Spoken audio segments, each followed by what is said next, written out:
આજે ટિફિન બનાવવાનું છે નહીં, શ્યામને બહાર જવાનું છે એટલે નાસ્તામાં બનાવી નાખી ગરમા ગરમ ભાખરી.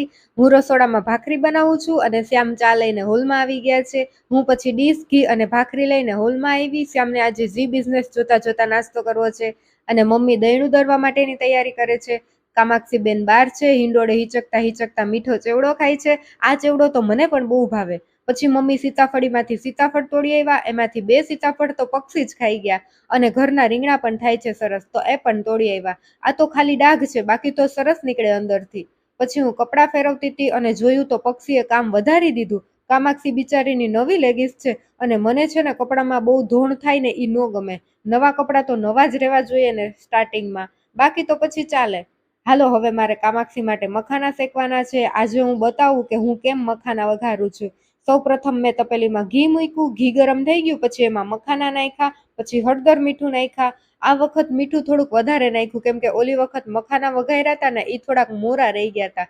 આ તો ખારા જ મજા આવે.